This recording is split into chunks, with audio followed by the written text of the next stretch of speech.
Pokemon Scarlet and Violet are definitely games I'm not exactly the biggest fan of. When they first came out, the sense of wonder quickly evaporated after a few hours of playtime. The fairly bland world layout, seemingly pointless towns, and lack of personality for all but the most major characters made it a hard game to finish, even for a seasoned veteran like myself. So why then, why oh why have I returned to the Paldea region with Pokeballs in hand?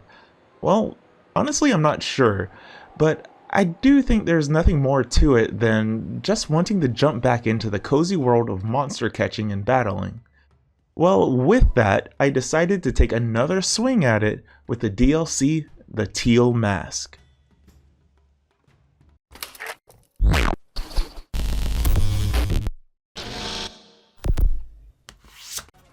As someone who rarely ventures into the world of Pokemon expansions, be it the classic third entry or the DLC from more modern games, I had little expectations, but honestly, what I got surprised me from start to end.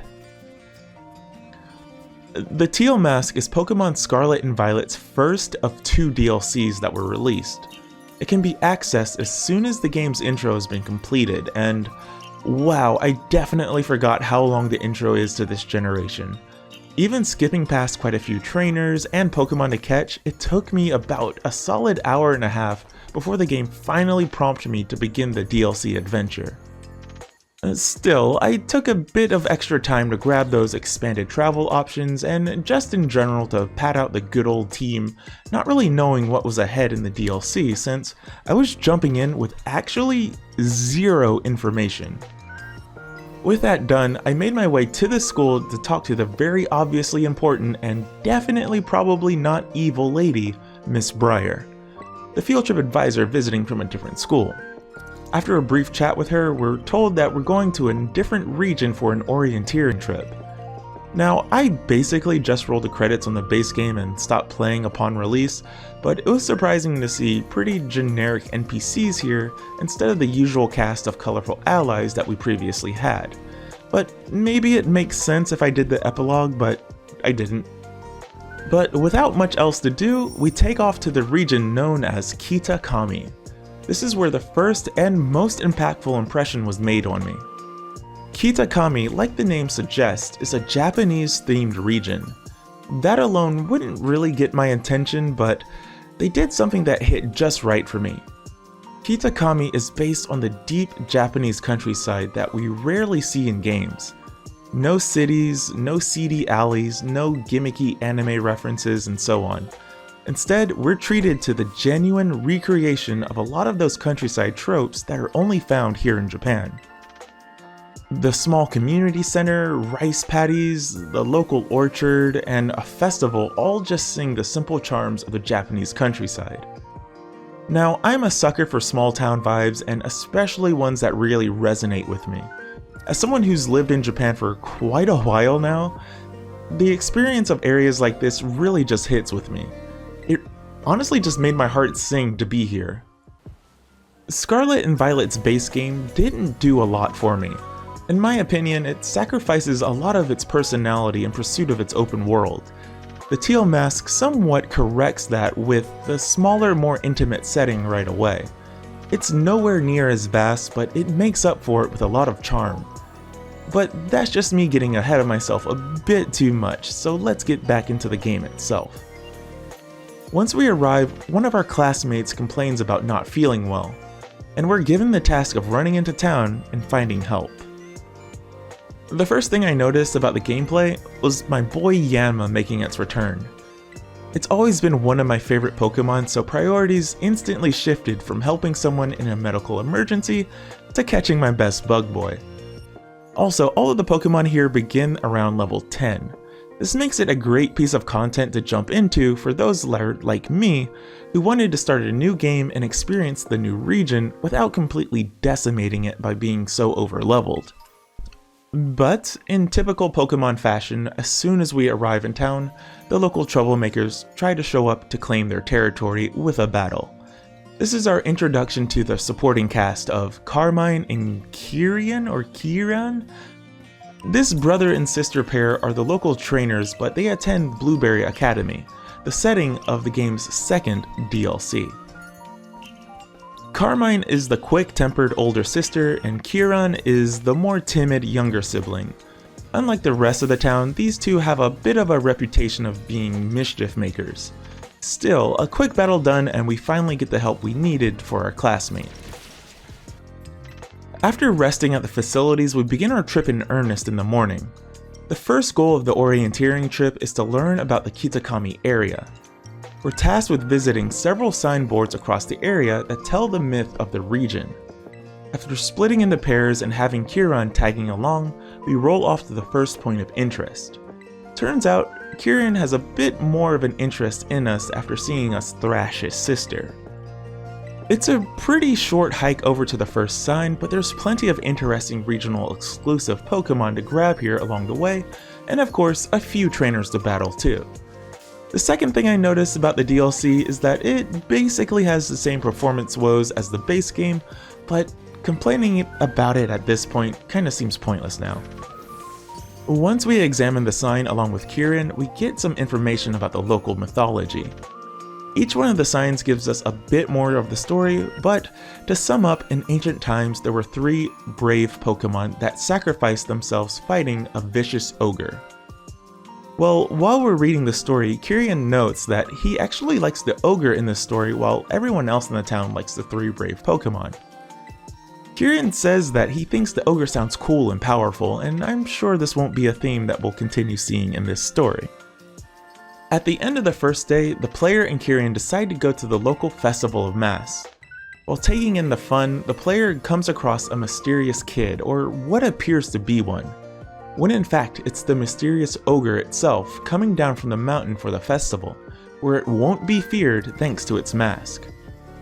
Carmine and the player are the only ones to notice it, and in its haste it runs away and drops its mask. They decide to keep it a secret, noting that Kieran's love for the ogre might make him do something dangerous.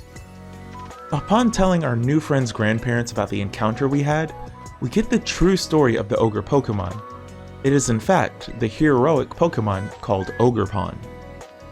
Upon learning the truth, Carmine wants to tell the village, but she's stopped by her grandparents. Instead of rocking the boat, the duo agree to head out to return Ogerpon's mask after they repair it. The story of the region is a lot more compelling than I ever would have thought. It's some real RPG goodness that is steeped in the kind of mythical trappings that make a lot of Japanese myths great.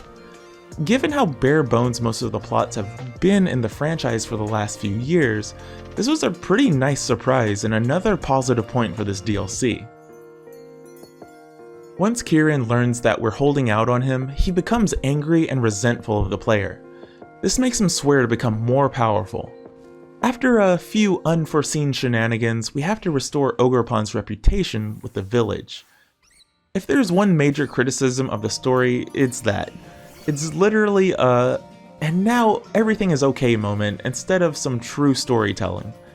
I get it, it's for kids, but given the build-up, it's honestly nothing but a letdown to see it just kind of finish so easily.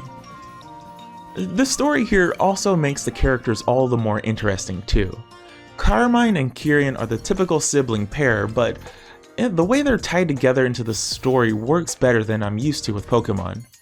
Carmine's abrasive attitude to defend her town and her brother takes a side when they're in genuine trouble.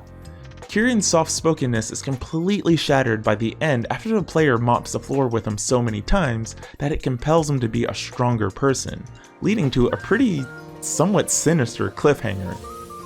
It's nothing new honestly, but it's completely welcome in this series to see characters have somewhat actual arcs for, honestly, maybe the first time. Probably my favorite part of the DLC was how I proceeded through it and the progression curve it has. Pokemon games tend to let you become quite overpowered without really trying, and Scarlet and Violet is no different. For those who want to run through it with their level 100 Mewtwo, you completely can. But if you're like me and you want to take your time with it with level appropriate monsters, it's honestly my recommendation to do things. Going through this with mostly a fresh team of Pokemon from the area really made the experience. Trainers and catching felt appropriate and rewarding, and while it does have some modern Pokemon downsides like weak trainers having a single Pokemon, the main story battles kept things interesting. Sure, they're not exactly challenging, but honestly, they rarely are in this franchise. By the time I was wrapping up the main story, my paltry team of level 10ish Pokemon were hovering around the mid-40s, the same level as all the story encounters. No extra grinding needed, and even with more than one section of the island left unexplored. Everything felt well-rounded, and honestly that's something that's been missing from the experience in my opinion. The story overall is balanced and well told. It takes the appropriate amount of time, but it clearly wants to wrap things up at a certain point. It's rare that we see Pokemon tell a well-concentrated and paced story. Mainline games tend to not really have a singular plot thread like this, and honestly, the Teal Mask shows that maybe they should. Its compact nature undoubtedly is a major benefit to the overall health of the DLC, and why I personally enjoyed it so much. And of course, like any Pokemon game, there's a good bit of post-game activities to do, like tracking down mysterious Pokemon, catching a few new legendaries, battling some high-level hidden trainers, and more. This is a pretty long-winded review for DLC, but I just had to talk about what was probably one of my favorite Pokemon experiences in quite a long time. Even for a vet of the franchise, I felt like the Teal Mask just really highlighted what makes a good Pokemon adventure. It's a well-balanced piece of content that just feels good to run through.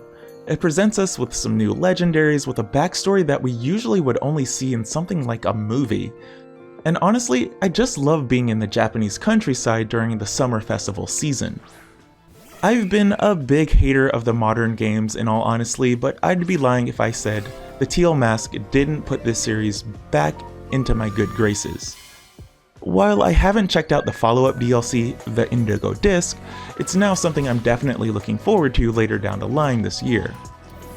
If this is what I've been missing out on with these DLC, I might just have to take a step back and jump into the world of Pokemon Sword and Shield too. Anyway, that is going to do it for this one. Let me know what you thought of the Teal Mask. Did you enjoy it as well? Did you hate the smaller nature of it? Let me know down in the comments down below, and I hope to see you again right here for another gaming review. This is another one of my backlog blitz videos, so thank you for watching. Please like, sub, hit the bell for notifications, follow the Twitch where you can see me play games like this live, and be sure to be a good, nice person to the next person you see, because it'll be a good part of your day, I hope. Anyway, good night, good game, and I hope to see you again next time.